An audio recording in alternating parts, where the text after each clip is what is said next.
We would like to attach a thermal imaging attachment to a hunting scope using an adapter. This combination should then enable a precise shot. For this to work, a few requirements must be met. Ideally, the center of the image should pass exactly through the center of the tube of our rifle scope. If a thermal clip-on is mounted, the center of the screen of the attachment should ideally also coincide with the center of the scope. In this case, adjustment is not necessary.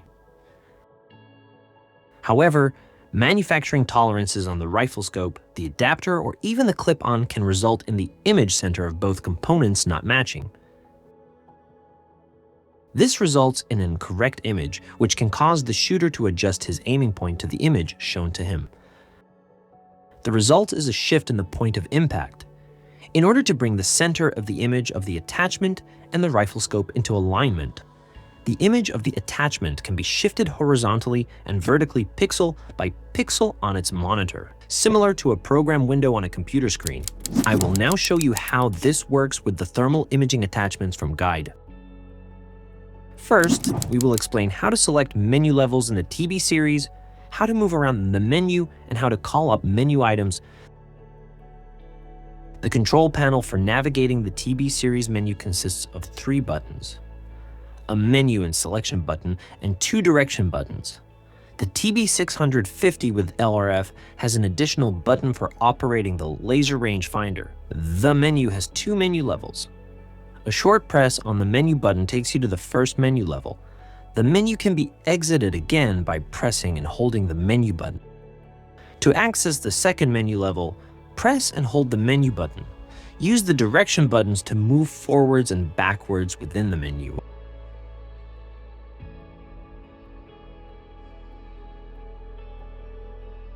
In the next step, we will call up the shooting menu and explain what the weapon profiles are all about. The shooting menu is located in the second menu level. We hold down the menu button for a long time and use the calculation keys to navigate to the pictogram with the location symbol. We select this. 2 options are now available. Use the direction buttons to navigate to the lower option. This is the reticle with the ruler, and we also select it using the menu button. The memory locations for various weapon profiles are displayed. Guide always shows an M for meters in the profile name. However, this should not confuse us at this point, as we can use the profiles to save different weapons with varying calibers in addition to different distances.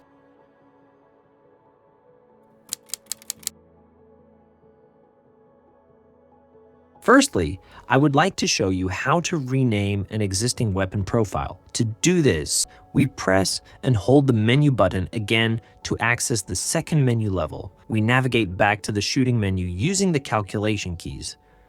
Select this with the menu button, move to the lower symbol, activate it, and return to the profile view. Use the menu button to select the profile that we now want to change. The first menu item displayed is the name of the profile location, which we now want to change. We can select each digit of the 3-digit profile name using the menu button. The selection buttons change the value of each digit. In this way, we can give each profile an individual name. We want to restore the original memory location designation and save it. To exit the selection menu, press and hold the menu button again. To save, use the directional buttons to move to the confirm item and confirm this again with the menu button. Next, we want to rename a memory location that has not yet been labeled. To do this, we navigate to the memory location that has not yet been named using the direction button selected with the menu button. We activate the individual positions of the memory location name using the menu button and change the values using the direction buttons. In our case, we name the free memory location with the number 500 and exit this menu item by pressing and holding the menu button. Use the direction buttons to navigate to the confirm menu item and save the new profile by pressing the menu button. To exit the respective menu level, press and hold the menu button.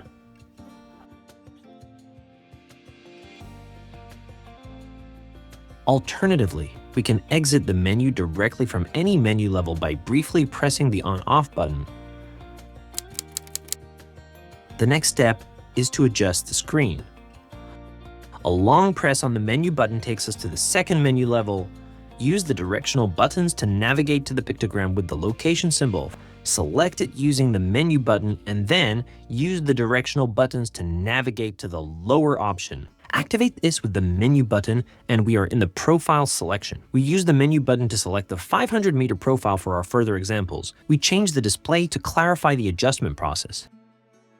A target slide is shown behind the transparent screen of the thermal imaging device. This is used to show the following position changes of the screen. Again, we navigate through the menu using the direction buttons. The X value moves the screen horizontally, the Y value moves the screen vertically.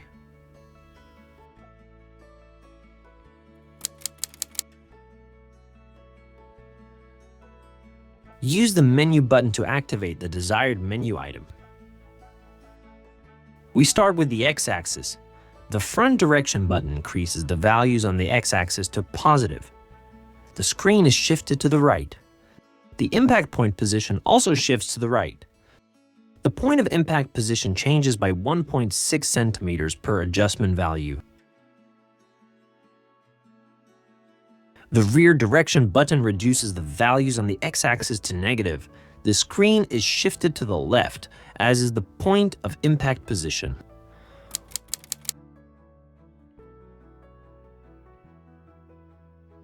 We leave the X-axis adjustment by pressing the menu button. Navigate to the Y-axis and select this menu item with the menu button. Analog to the X-axis adjustment, we change the displayed values to positive using the front direction button. The screen is moved upwards. The point of impact also shifts upwards by 1.6 centimeters per step. The values for the Y-axis are changed to negative using the rear direction button.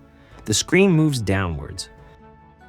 The point of impact is also corrected downwards by 1.6 centimeters per increment.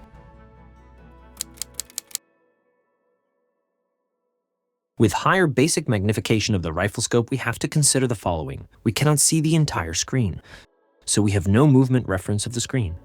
This gives the impression that the reticle shifts in the opposite direction to the adjustment direction of the screen.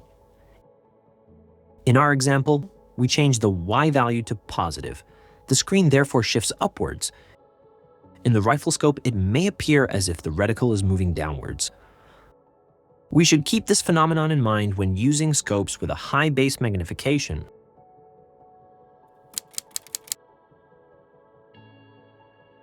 Let's run through a complete adjustment procedure using the following example.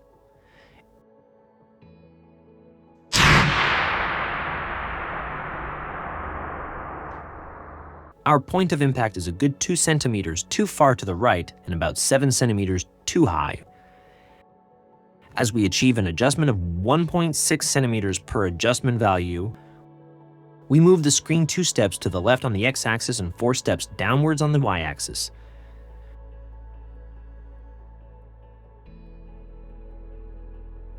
For adjustment, press and hold the menu button.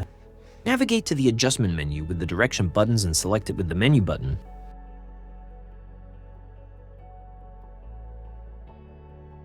Use the direction buttons to select the lower option and confirm with the menu button. Use the direction buttons to move to the desired memory location and also select with the menu button. We are now in the adjustment menu and can change the coordinates. Use the direction buttons to move to the X-axis adjustment and select with the menu button. We change the view so that we can better understand what is happening in the device. In the first step, we want to move the point of impact to the left. This means that we need to move the values on the X-axis to the negative in order to move the screen to the left. We leave the menu for the X-axis by pressing the menu button and use the direction buttons to move to the menu for the Y-axis adjustment. We activate the Y-axis adjustment menu with the menu button and can now move the screen position downwards with the back calculation button in order to correct the point of impact position downwards as well. Once we have made the desired settings, we exit the Y-axis adjustment by pressing the menu button to save our set values. We navigate to the confirm item using the direction buttons and save the set values by briefly pressing the menu button. We exit the setting levels by pressing and holding the menu button until we have completely exited the main menu.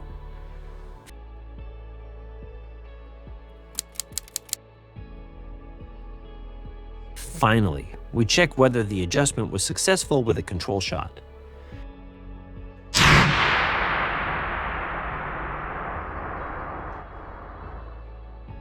We remember that the first hit was a good 2 centimeters too far to the right.